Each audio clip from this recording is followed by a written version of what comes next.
फक्त मी पाया पडताना कधी इकडे तिकडे बघत नाही जास्ती, पण अवलोकन करताना एक अवलोकन केलं की तुमच्या बायकोच्या गळ्यात माळ आहे. तर तुमच्या गळ्यात केव्हा दिसेल तो आमचा भाग्याचा दिवस.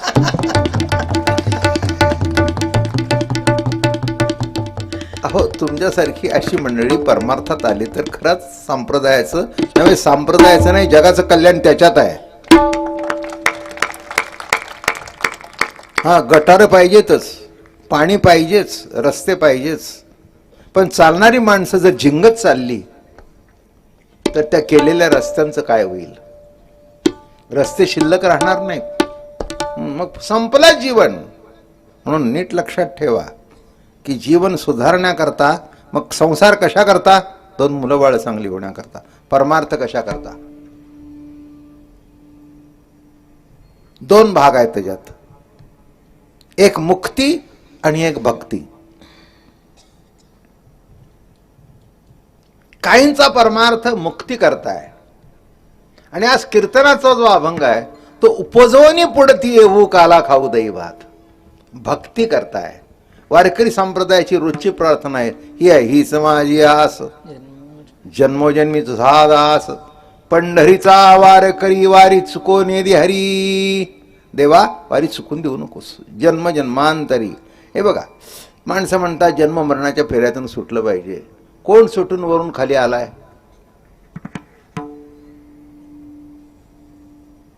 नाही, हे बघा, लिहिलंय मला मान्य आहे, पण असा कोणी आलाय का की मी सुटलेलो खाली आलोय मोक्षातून? मोक्ष हेच खरं मरण आहे. नीट लक्षात घ्या माझं बोलणं. तुम्ही भागवत काढून बघा, जे भागवतावर प्रवचन कीर्तन झाली, व्यासाने प्रत्येक ठिकाणी म्हटलंय की मुक्तीपेक्षा भक्ती श्रेष्ठ आहे. मागच्या ग्रंथामध्ये मुक्तीचं श्रेष्ठत्व होतं, पण भागवतामध्ये त्यांना कळलं की भक्तीशिवाय पर्याय नाही. भागवत ग्रंथ काढून बघा म्हणजे तुम्हाला कळेल, नाही का? आणि नारदाला जी स्मृती कायम ठेवली, हे सांगितलं का मी परवा? हा, स्मृती कायम ठेवली, ती भगवत भक्तीची वर्णन करण्याकरता स्मृती ठेवली. म्हणजे त्यांना मृत्यू जेव्हा आला पहिल्यांदा, तेव्हा म्हणले आशीर्वाद देतो की दुसरा देह धारण करून येशील पुढच्या युगात, पण तुझी स्मृती कायम राहील. म्हणून राम अवतार सर्व अवतारात आहे. आणि काय प्रचार केला? एकच, नामस्मरणाचा, हरिकीर्तनाचा. कीर्तन इतकं गोड की देवाने म्हणावं, नारदा होऊ द्या जरा कीर्तन तुमचं. ऋषी मुनीने म्हणावं, नारदा होऊ द्या कीर्तन तुमचं. त्याच्यामध्ये अतिशय गोड होत कथा आहे. आणि याच्यामध्ये सुत हा कथाकार आहे, नाही का? सुत हा कथाकार आहे. हे सगळे ऋषी जेव्हा जमले होते नैमिषारण्यामध्ये, शौनक वगैरे सगळे आले आणि सुत आला. सुत आल्यानंतर तो अतिशय गोड बोलायचा. सगळ्यांनी विनंती केली, सुता एक विनंती आहे. काय विनंती आहे? जरा कथा सांग. तू गोड कथा सांगतोस, गोष्ट सुद्धा रंगून सांगता आली पाहिजे, नाही का? हा, चरित्र सुद्धा रंगून सांगता आलं पाहिजे, तरच मजा आहे हो. नाही तर उगीच आपलं काहीतरी. तुकाराम महाराज जन्माला आले, गावातल्या लोकांनी छळवलं, रामेश्वर भटांनी बोलवलं, मग ते गाता तरला काय, आणि लवकरच वैकुंठवासी झाले. झालं, संपली. काय काय काय राहील त्याला? पण प्रत्येक कथा सांगताना रंगवून सांगितली पाहिजे. कथेकर उत्तम कोणचा? जो रंगून सांगेल तो. हा, चरित्रात नसलं तरी भर घालावी, कारण शेवटी काय, ती भर घातली तर त्या मूळ चरित्राकडे लक्ष जातं, नाही का? चरित्राकडे लक्ष जातं. कृष्णाचं वर्णन करताना नुसता कृष्ण सुंदर आहे असं म्हणू नये. वाक्या वाळे अंधु कृष्ण नवनीत शोभी, परब्रह्म निष्काम तो हा गवळिया घरी, तो हा गवळिया घरी. वाक्या वाळे अंधु कृष्ण नवनीत चोरी. काय करू लागला? मग वाक्या वाळे एवढं सांगायची गरज काय? आणि पहिला शब्द कळला का? परब्रह्म निष्काम. मग परब्रह्म निष्काम वाक्यावाळ्या काय भानगड आहे? आणि नवनीत चोरी काय? हीच तर लीला आहे. निष्काम आहे पण लीला आहे. निष्काम आहे मान्य आहे, पण शेवटी कसा आहे? आणि खरंच निष्काम आहे. कृष्णाचा जन्म तुरुंगात झाला. काय आश्चर्य हो. परब्रह्म आणि जन्माला कुठे आलं? तुरुंगात. काय आश्चर्य आहे. ते वसुदेवाच्या पायात बेड्या, देवकीच्या पायात बेड्या. ते म्हणले कसं काय जायचं? देवकी साधी ओळी होती. तिने बघितल्यावर कंठ सद्गतीच झाला. आणि हे मोठे होऊन आले. मोठे होऊन आलेलं बघितल्याबरोबर मला नेऊन सोडा म्हणाले. देवकीने अंगावर हात पेला, जवळ लावलं. अरे बाळा, आईची तृप्ती तेव्हा होईल की तू माझ्या अंगावर पिशील तेव्हा. न पिता कसा जातोस रे? बघ, दूध भरून येतंय. हे बघा, नीट चांगल्यापणाने ऐका. 2 स्तन आहेत, एक शिव आणि एक जीव आहे. कृष्ण परमात्म्याने दोन्ही पिऊन निस्तन केलं, सगळं संपवलं. दोन्ही अवस्था संपल्या. जीवत्वही संपलं आणि शिवत्वही संपलं. पिऊन मोकळं केलं. काय पिण्याचा अर्थ आहे? तात्विक दृष्टिकोनातून विचार करा म्हणजे कळेल. काय पिले? पिले असे तृप्त झाले. आई जाऊ आता? एवढे लहान झाले. वसुदेवाच्या हातात बेड्या. ते म्हणले न्यायचं कसं? ते म्हणले मी काय सांगितलं तुम्हाला, डोक्यावर घ्या. आपण म्हणजे डोक्यावर घेतल्यावर पुढे कसं काय?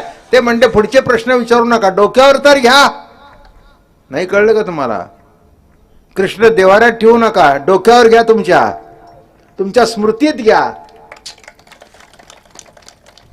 तुमच्या आठवणीत तोच राहू द्या. डोक्यावर घेतल्याबरोबर सगळ्या साखळ्या गळून पडल्या. खाड खाड खाड खाड पायातल्या संपल्या, हातातल्या संपल्या. दरवाजातले जे सगळे रखवालदार होते ते निजून गेले आणि पायवाट मोकळी झाली. काय चमत्कार आहे. पण कृष्णाला डोक्यावर घेतलं, दुसरं कोणाला नाही. दुसरा कोणचा मार्ग नाही.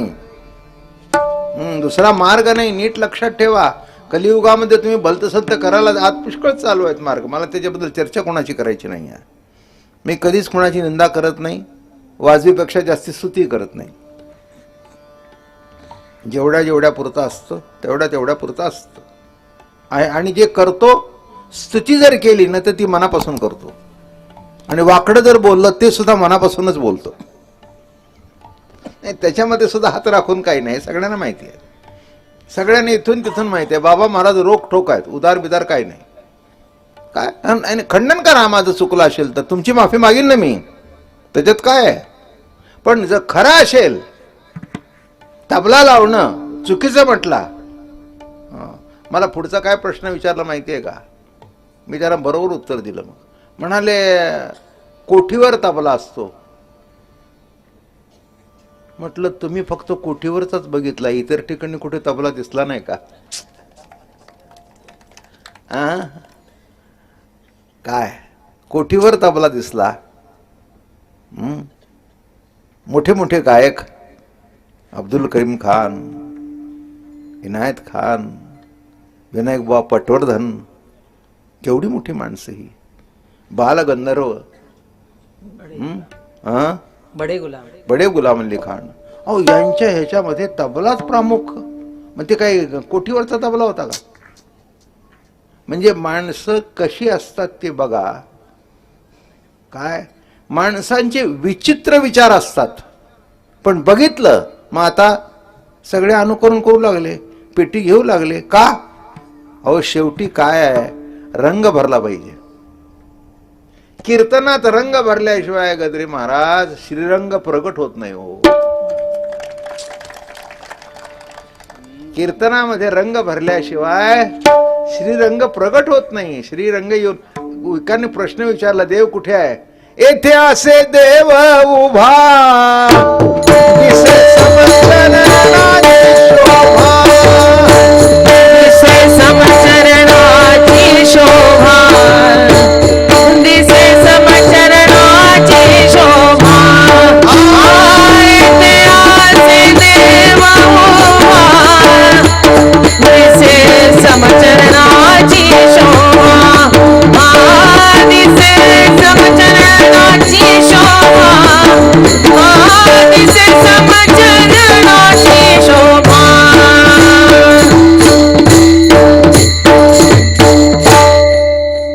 जास्ती विचार करू नका आणि डोकं चालू नका. एका येथे असे देव उभा. कुठे? पालीमध्ये आज. वा वा. येथे म्हणजे कुठे? ज्या ठिकाणी माझं कीर्तन चालू आहे तेथे मी आहे. मग इथे काय चालू आहे? कीर्तन चालू आहे. आता देव कुठे आहे? येथे आहे. पण हे बोलण्यावर विश्वास पाहिजे, ऐकणाऱ्यांचा विश्वास पाहिजे, तेव्हा तुम्हाला कीर्तनात देव आहे का नाही कळेल. नाही का? हे बघा, देवाची भेट म्हणजे काय? तुमच्या अस्तित्वाचा, तुमच्या मीपणाचा विसर नामे देवाची भेट. बघा, इतकी माणसं जमलीत, 18 पगड जातीची माणसं आहेत तिथे. बरोबर आहे ना? ब्राह्मण, क्षत्रिय, वैश्य, शूद्र. इतके वेळ तुम्हाला कोणाला आठवलं तर का तुम्ही कोणत्या जातीचे? आता एकदम आठवलं बघा. काय आठवलं ना आता? हां. त्याच्या अगोदर का आठवलं नाही? अहो, देवाशी एकरूप झाला होता तुम्ही. कीर्तनामध्ये काय झाला होता?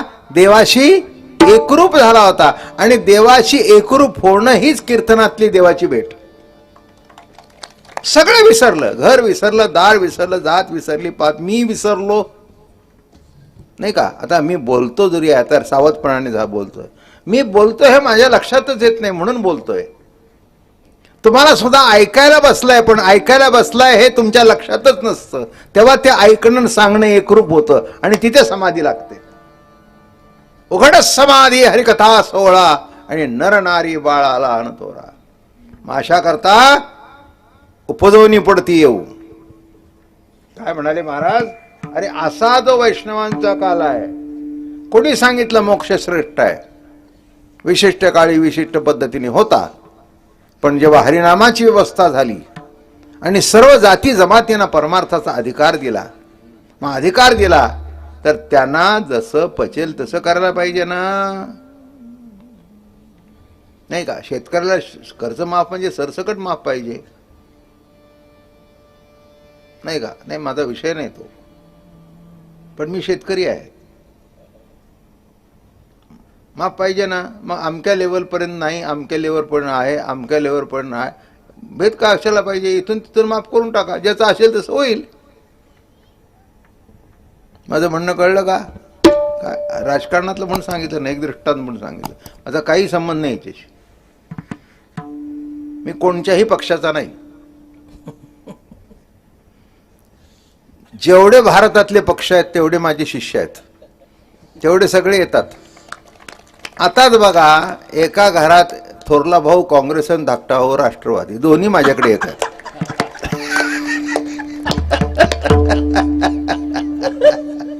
दोघेही माझ्या कीर्तनाला आहेत ना, आणि दोघी जावा सुद्धा माझ्या कीर्तनाला आहेत ना. काय आता काय त्याच्यात आहे मला सांगा तुम्ही?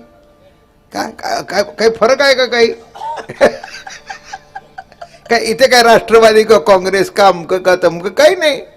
काही प्रश्न येत नाही. तो आता सुरू होईल उद्यापासून.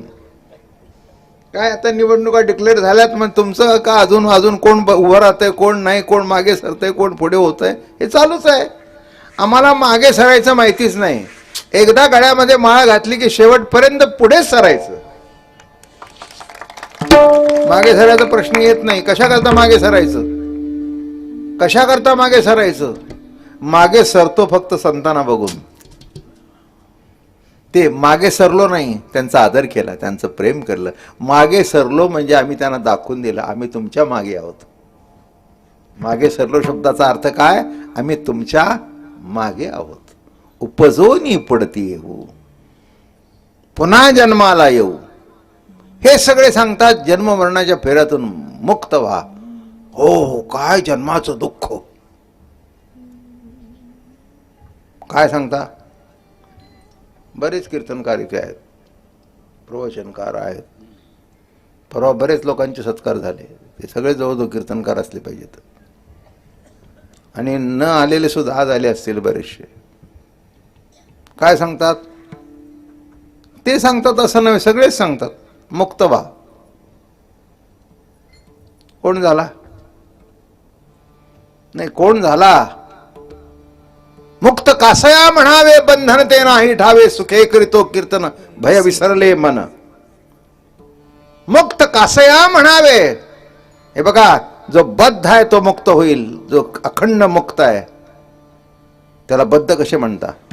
तुम्हाला सांगू मी, तुम्ही किती मुक्तात? उगीच तुम्ही कल्पनेने अडकलाय. बद्ध बद्ध बद्ध बद्ध बद्ध. आपण आपल्या कल्पनेने अडकतो. कसं सांगू का? माझ्या मुलाचं माझ्यावर फार प्रेम आहे. अडकला.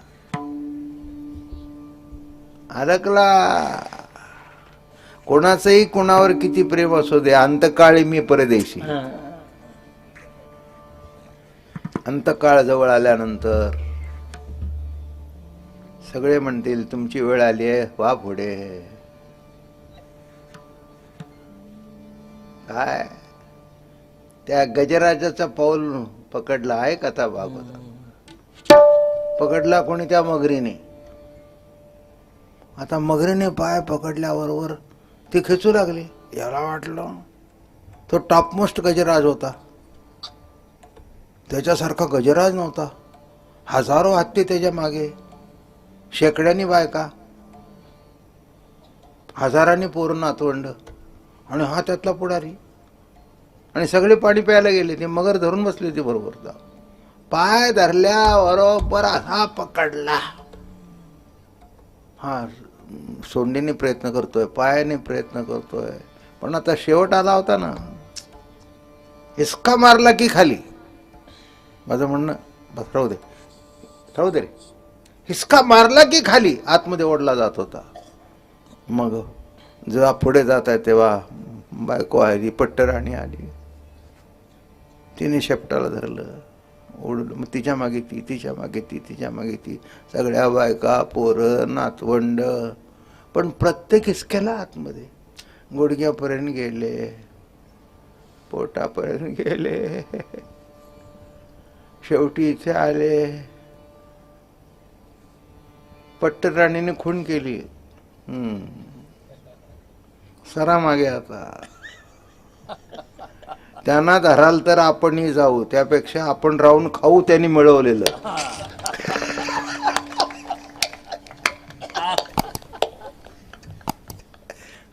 जाऊ दे त्यांना. काय हत्तीला वाटलं काय माझ्या मागे. हो, सिंहाच्या वाघाचे कळप सुद्धा त्यांच्या भोवती फिरत नव्हते, एवढी ताकद होती. पण मागे बघितलं, अगं तू पण गेलीस. आता म्हणले मी आले असते तुमच्या बरोबर, पण थोरली बाळणपणाला आली. कोण काय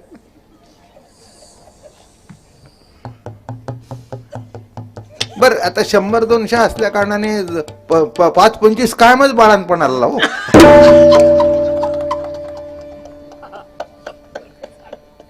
हे रंगून सांगणं, कळलं का तुम्हाला? रंगून सांगणं म्हणजे काय? 5-25 तर काय बाळपणा तुम्ही. आता अगं म्हणला आपलं ठरलं होतं शेवट दोघांनी बरोबर करायचं. आपण म्हणले तुम्हाला कसं कळत नाही, आपल्या हातात असतं का? तुमच्या मागे राहायला मला बरं वाटणार आहे का? या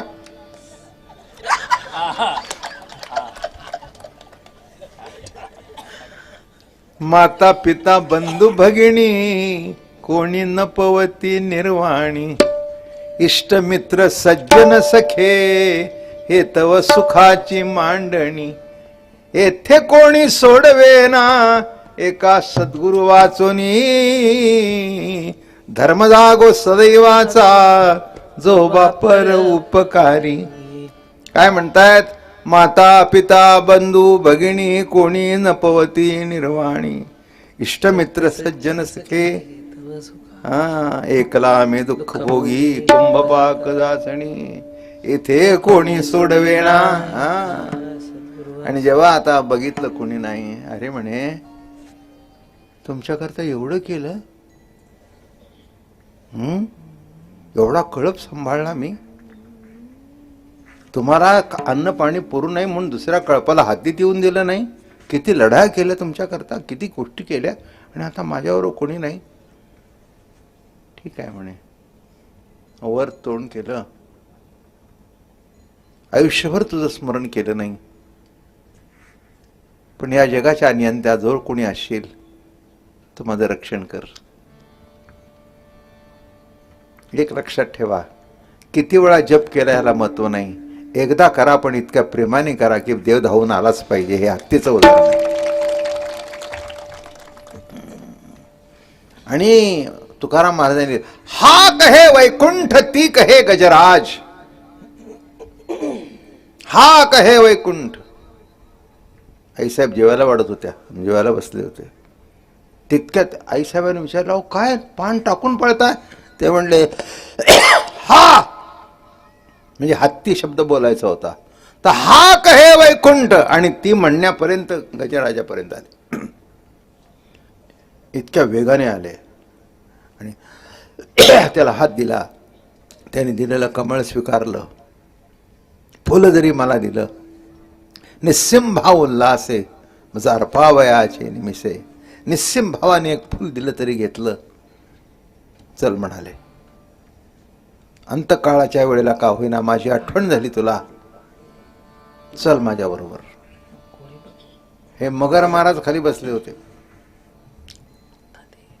ते म्हणले काय हो, म्हणले हा वैकुंठपती, हा काही न्याय आहे का तुमच्याकडे, काही न्याय आहे का? ते म्हणले काय झालं म्हणले तुला एवढं रागवायला? ते म्हणले न्याय बी काय म्हणले, अरे तू म्हणले त्या हत्तीला त्रास देत होतास, त्याला खिचून नेत होतास. माझा भक्त आहे, त्याने भजन केलं माझं, नेऊन जातो. मग मला घेऊन जर घेतो म्हणले, तुला कसं नेणार? बरं झालं म्हणे, खाली जाऊन सांगेन की देवाचा तोंड बघून सुद्धा उद्धार होत नाही, हे कीर्तन करीन म्हणे. अरे किती मी पापी असेन, पण तुझं दर्शन झालं ना. कोटी ब्रह्मा त्या मुख पाहता जाती, मला दर्शन झालं ना तुझं. नक्र बोले देवासी हसू आले. नक्र बोलल्यानंतर देवाला हसू आलं आणि म्हणे हुशार दिसतोयस. मी तू मला नेऊ नकोसच, काय हरकत नाही. मी खाली हीच कथा सांगेन की ह्याचं भजन करू नका, कीर्तन करू नका, निंदा करा, कारण हा कधी उद्धार करत नाही. याचं तोंड सुद्धा बघू नका, कारण मी बघून काही फायदा झाला नाही. ते म्हणते माझी आई ये बस. काय निंदकाचे घर असावे, हा म्हणले खाली येऊन शिव्या देण्यापेक्षा ह्याला आपल्याबरोबर घेतला तर बरं. नीट लक्षात घ्या, कोण कोणाचा आहे, कोणाचा नाही. तेवढ्या पुरतं म्हणून एक मी नेहमी सांगतो, आमच्या घरात सुद्धा सांगतो, सर्वात असावं पण सर्वात नसावं, अडकू कोणातच नाही. अडकलं की संपलं. काय माझं मी कार्य स्वीकारलंय ना, कितीतरी महिने घराच्या बाहेर असतो, फोन रोज करतो, पण अडकलो नाही. आज 84 आहे, शरीर साथ देत नाही. इथून चांगलं आहे, पण खालचं चालायचं म्हटलं तर माहिती आहे त्यांना, 2 माणसाने धरल्याशिवाय मला उठता येत नाही. तरी पण घेतलंय ना कार्य. मग तिथे मुलं बाळं बघायचं नाही, जेवण चांगलं आहे का वाईट आहे बघायचं नाही, जे आहे ते चांगलं म्हणायचं आणि खायचं. हो आता तरी फार काळ चांगला आहे. आईसाहेब आम्ही जेव्हा प्रवास करत होतो, नारायणबुवा 3 दगडाच्या चुलीवर स्वयंपाक करून आम्ही जेवलोय. त्या मराठवाड्यात जायचं तर बैलगाडीने जायचं, तिथे काही गाड्या जायच्या नाहीत. पण एक स्वीकारलाय ना. ते म्हणा आता 84 वर्षी काय प्रार्थना आहे, काही नाही, शेवटच्या क्षणापर्यंत तुझं स्मरण असावं आणि त्याच्यातच जावं, तर काही इच्छा नाही. सगळं उत्तम केलं देवाने. माझी नातून उत्तम आहे, मुलगी उत्तम आहे, सगळे कीर्तनकार आहेत. आणखीन काय पाहिजे हो जीवनामध्ये? काय काय पाहिजे, काय पाहिजे? हां मग असं अशी मुलं भेटलेली बरी का की रोज आकडा लावतो, रोज गांजा ओढतो का पंढरपूरच्या चौकात उभा राहून काय रे काय गुटखा ना, हां गुटखा गुटखा मावा मावा काय. आता तुला मी विचारलंच नसतं, तू जर त्याच्यात असता तर तुला कसं विचारलं असतं. तू प्रेक्षक आहेस म्हणून तुला विचारलं. काय आता मला सांगा, पंढरपूरच्या चौकामध्ये सुद्धा असं घडतं. वारकऱ्याची माळ गळ्यात असून सुद्धा घडतं, तर इतरांचं काय सांगावं. म्हणून जपून असावं. तुकाराम महाराजांनी जी प्रार्थना केली ती मी रोज म्हणतो, दुर्बुद्धी ते मना कधा नुपजो नारायण. अभंग वाचला, मला इतकं आश्चर्य वाटलं. म्हटलं महाराज तुम्ही म्हणताय, मग आम्ही काय म्हणावं? दुर्बुद्धी ते मना कथा नपजो नारायण. नारायणा, दुर्बुद्धी मनाला येऊन देऊ नकोस रे. आणि तुझं भजन करण्याकरता आम्हाला काही वाईट वाटत नाही. जन्म घेताना जर तू आमच्याबरोबर असशील तर दुःख वाटायचं कारण काय? उपजोनी पुढती, काय कीर्तन चाललंय कळलंय का? काय चाललंय? उपजोनी, तू बरोबर असाल नंतर आम्हाला काळजी करायचं काय कारण आहे का? हा, मुलींना सगळ्यांना माहिती आहे, आता मोठ्या बाया आहेत, सगळ्या आहेत, पण मुली असल्यानंतर मग रात्री लवकर आहे का 7 वाजता, मग काही मित्रमंडळी बाहेर जातात. कोण आहे बरोबर तुझ्या? मुलाला सुद्धा विचारलं जातं, लवकर ये, लवकर ये, उशीर करू नकोस. बरोबर आहे का? हा, मग मुलगी लग्नाशी आली, काय मग लग्न ठरलं, अधूनमधून जाऊ लागली. पण लग्न झालं तरी आईने सांगायचं, लग्न ठरलं म्हणून नाही, बरोबर 8ला घरी या, 8ला घरी या. लग्न झालं नाही, ठरलंय. आणि पुढे गप्पा मारत माहेरीच बसले 12 वाजेपर्यंत. लग्न झाल्यानंतर आई 12 वाजले, जा की म्हणली, काय काळजी करतेस, तुझा आहे ना बरोबर तुझ्या. माझं म्हणणं कळलं का? साधा पती बरोबर असतं तर बाई घाबरत नाही, मग पांडुरंग जर बरोबर असेल तर घाबरायचं कारण काय? गल्ली बोळातून जा. तसं जन्म मरणाचा फेरा केव्हा त्रासदायक आहे? जेव्हा पांडुरंग नाही तेव्हा. पण पांडुरंग जर बरोबर असेल तर जन्म मरणाच्या फेऱ्याचा त्रास यत्किंचित सुद्धा व्हायचं काही कारण. आणि म्हणून मागतायत, उपजोनी पुढती येऊ आणि काला खाऊ दही भात. हा, हे काल्याची पद्धत कशी आहे ती अशी थोडक्यात सांगतो. म्हणजे आज अगदी टाईमच्या अगोदर 10 मिनिटं आलो आहे. ते महाराज येणार होते स्वामी, म्हणून मुद्दाम आलो आणि करेक्ट सुरू केलं आहे. तेव्हा कमी करणार नाही आणि जास्ती करणार नाही, माझी कॅपॅसिटी नाही हो आता. पण सुरुवातीलाही 2 तास करत होतो आणि आताही 2 तास करतोय. अजून किती कृपा पाहिजे देवाची. पण त्याच्यापेक्षा जास्त झालं तर मग पुढे त्रास होतो. काय आणि आमचं काय जास्ती काही प्रमाण देत नाही, जास्ती म्हणत नाही, सारखं प्रवचन चालूच असतं. 2 तास एक ठोक कार्यक्रम चालू असतो, त्याच्यामध्ये काही खंड पडतच नाही. तेव्हा उपजवणी, आई, मूल लहान आहे, गर्दीमध्ये जातं, पण आई बरोबर असल्यानंतर ते घाबरत नाही. बरोबर आहे ना? अगं बाळ्या बाहेर निघालाय, जाऊ द्या ना, मी आहे बरोबर, हा जा जा जा. आई बरोबर असल्यानंतर मूल घाबरत नाही, बाप बरोबर असल्यानंतर मूल घाबरत नाही, पती बरोबर असल्यानंतर पत्नी घाबरत नाही. तसं जन्म घेताना जर पांडुरंग आमच्याबरोबर असेल तर आम्हाला घाबरायचं कारण काय?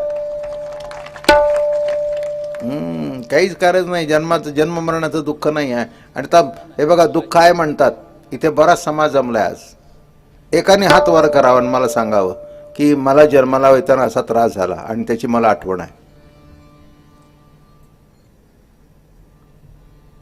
सांगितलेलं सांगू नका आईनी. काय की लवकर बाळांपण होईनाच, मला कळा द्यायला लागल्या, खूप त्रास झाला. हे ऐकीव आहे. तुम्हाला काय त्रास झाल्याची आठवण आहे का? आणि एक सांगू का, स्मरणातच दुःख आहे, विस्मरण असेल तर दुःखच नाही.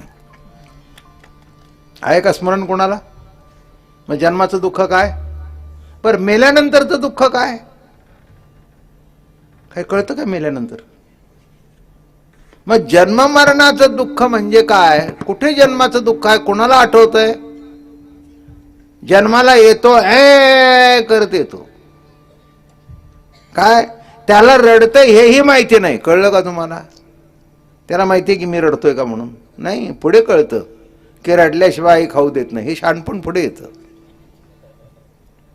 हे शहाणपण पुढे येतं. पण पहिल्यांदा आपोआप ओघवता रड. पण ते जाणीव सुद्धा मोठी गमतीची असते बरं का. भूक लागली ते माई म्हणते रडायला लागलं बरं का, पाजायची वेळ झाली. काय खुणा येतो. मला असं वाटतं पांडुरंगा काय तुझी लीला आगाध आहे, काय लीला आगाध आहे. हां ती आमची 1.5 वर्षाची पंथी अशी खुणा करते. मी म्हणतो काय ज्ञान आहे हिचं, जे ती तोंडाने थोडंसं बोलते पण खुणेने जास्ती बोलते. मी म्हटलं काय काय काय हे कुणी दिलं, ह्या खुणा कुणी शिकवल्या. कोणतरी शिकवणारा आहे ना, कोणतरी शिकवणारा आहे ना, त्यालाच आम्ही विठ्ठल म्हणतो. कळलं का तुम्हाला. उपजवनी पडती येऊ काला खाऊ दैवात, वैकुंठ तो ऐसे नाही. वैकुंठात काला नाही, वैकुंठामध्ये काला नाही. हां तुम्ही 5 स्टार हॉटेलमध्ये गेलात आणि तुम्ही जर तिथे सांगितलं की मला दगडी पिठलं आणि भाकरी पाहिजे, मिळेल का. नाही मिळणार, नाही मिळणार. काय तिथे तुम्ही दुसरं मागवा, चाव चाऊ, माऊ माऊ, मंचू. काय माणसं आहे. मला तर खरंच अजून कळलं नाही बरं का. बाळा तुला कळलं असेल तर मला समजून सांग कीर्तनानंतर. नाही नाही, आपण आपल्या धर्माच्या आपल्या देशाच्या गोष्टी मारतो भरपूर, बरोबर आहे ना. चीन तर तुमचा वैरी, मग त्याचंच अन्न तुम्हाला कसं आवडतं. बघा सगळे जाऊन लग्नामध्ये सुद्धा मंचुरियन आहेच. ते भजी असतं ते काय, तेच तेच तेच तेच का मंचुरियन. हा ती भजी, मंचुरियन, चाव चाव. काय आता मला काही कळत नाही. अरे इथे चिंतन तुमचं जमत नाही, त्याच्या अन्नाशिवाय तुम्हाला जगता येत नाही. काय गुरुजी तुमची ती पूर्वीची पातळ भाजी गेली, आळूची पातळ भाजी. नाही तर आमच्या माझं लग्न मला आठवतं ना, वरण भात, आळूची पातळ भाजी, बटाट्याची सुकी भाजी, अजून एक उसळ विसळ, साजूक तूप, अमकं तमकं, मग जिलेबी म्हणा, मठ्ठा म्हणा. कुठे काय कशाचा पत्ता नाही. हां पुलाव तरी आम्हाला अलीकडच्या काळात कळला. पुलाव आपल्याकडे पुढे फोडणीचा भात, मसाले भात, वांगे भात, बटाटे भात, तोंडली भात, भरलेली तोंडली, भरलेली वांगी. आता ते नाही, पुलाव नाहीतर बिर्याणी. तुझ्या बाप दादाने बिर्याणी खाल्ली होती काय. अहो बिर्याणी कोणाचं खाणं आहे, हैदराबादी खाणं आहे, तिकडचं खाणं आहे, त्या देशातलं बिर्याणी आहे का आपली बिर्याणी आहे. आपल्याकडे मसाले भात आणि पहिला वरण भात, मग मसाले भात, मग जिलेबी, मठ्ठा, हाणा आणि शेवटी ताक भात. झालं की जेवण तृप्त. हे म्हणतात काय व्हॉट इज दिस नॉनसेन्स ताक भात. कुणाला पटत नाही, पटत नाही, माणसांना आवडत नाही. नीट लक्षात घ्या. अरे ही जेवणाची जी पद्धत होती आपली, वरण भात सुद्धा साजूक, आंबे मोरचा तांदूळ, त्याच्यावर चांगलं वरण, तूप बीप आणि लिंबू पिळू, क्या भात आहे. थोबाडीत मारा या सगळ्यांच्या. पण यांना पटतच नाही, कारण वरण भात खाल्ला तर आधुनिक नाही ना. चावचाव खाल्लं तर फॉरवर्ड झालं. मी कधीच खात नाही. आमच्या मुलांना वगैरे कधीतरी आवडतं आणतात, आम्ही नाही म्हणत नाही, पण मला म्हणतात खाऊन बघा, तुमचं तुम्ही खा. काय आणि काय नाही, ते शेवया अशा वळलेल्या असतात, त्याला इटालियन म्हणायचं आणि त्याला 1,500 रुपये द्यायचे. किती शहाणपणा आहे. काय ते असं ते वळकटी. परवा मुद्दाम बघितलं, मी म्हटलं काय ते, काही नाही, नुसत्या त्या मैद्याच्या वळकट्या आणि त्या एवढ्या प्लेटचं 1,500 रुपये किंमत. मी म्हटलं माझ्या घशाखालीच उतरणार नाही. काय मग आम्हाला शिकवलं काय जातं. तुम्हाला ना तुम्ही बाहेर फिरत नाही त्यामुळे तुम्हाला माहिती नाही. बरोबर आहे, नाही फिरत हेच बरोबर आहे. नाही फिरलो म्हणून तुम्ही ठिकाण्यावर आहात आणि मी ठिकाण्यावर आहे.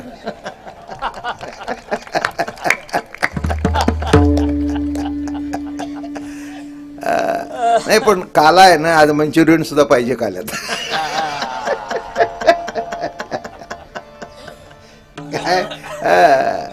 काय नाही नाही, जेवणात सुद्धा किती फरक झाला बघा. एक 30-40 वर्षापूर्वी तुमच्याकडे आलू डम होता का. हा ढम आलू, ढम आलू, ढम आलू होता का. हे सगळं पंजाबमधून आलं. आता बघा सगळ्या पंजाब ते मोठा वाटाणा आणि काय ते छोले छोले अरे हे पंजाबमधून आलं. आता ड्रेस सुद्धा पंजाबी आले, कपडेही पंजाबमधून, जेवणही पंजाबमधून, चीनमधून. तुमच्या महाराष्ट्राचं काय राहिलं?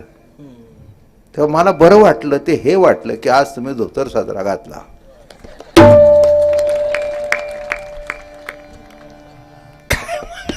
काय बरं वाटलं. हा आपला महाराष्ट्रीयन पेहरावा, धोतर साजरा, टोपी म्हणा, फेटा म्हणा, हा आपला महाराष्ट्रीयन पेहरावा आहे. आता बायका सुद्धा फेटा बांधायला लागल्या.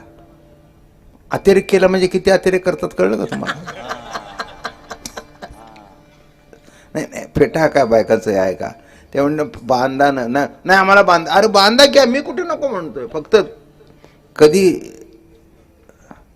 मागच्या काळात डोक्यावरून पदर हे होतं काय, मग ते ब्राह्मणाची स्त्री असू दे नाही तर सामान्य स्त्री असू दे, डोक्यावरून पदर सगळ्याच्याच होते पूर्वी. बाईचं डोकं उघडं पडता कामा नये.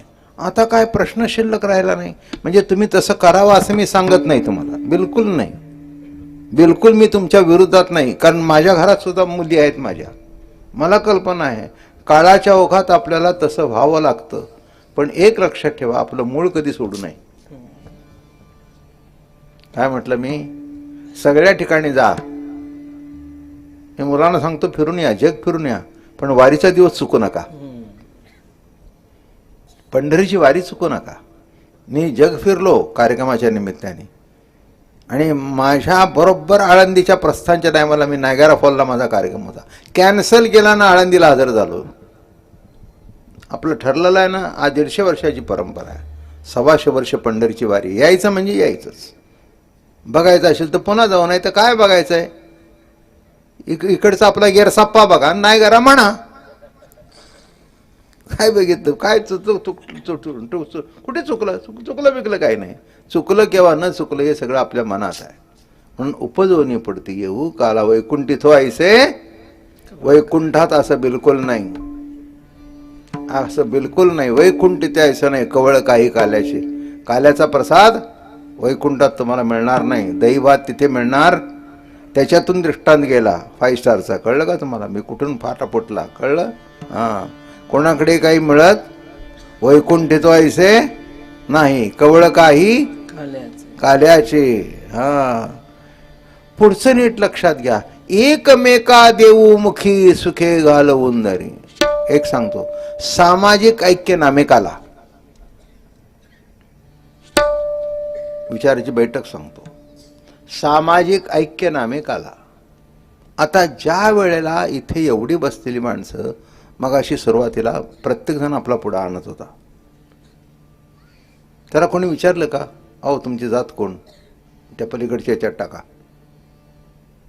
तुम्ही अमक का? अमकेच्यात टाका.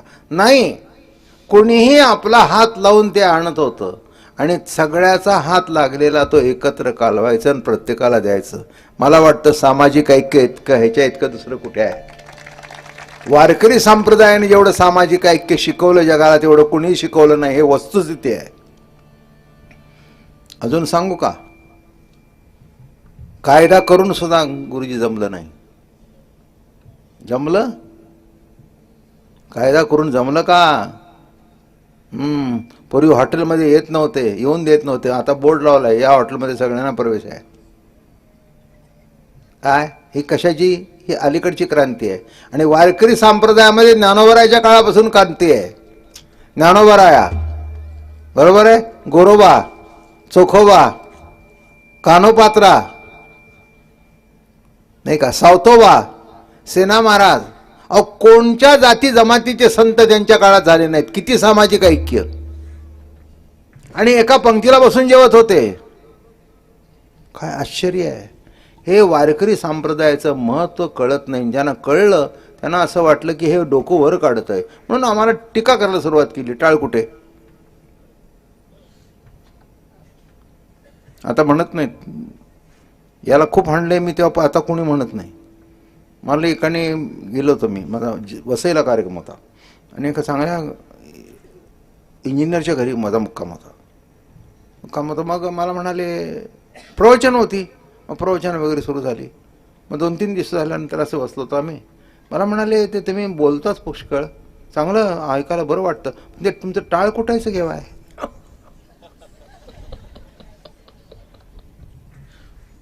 काय सांगू, दुसरं जर कोणी असतं ना, त्याच्या घरी राहिलं होतं, त्याचं अन्न खाल्लं होतं ना, कानफडातच चढवली असती.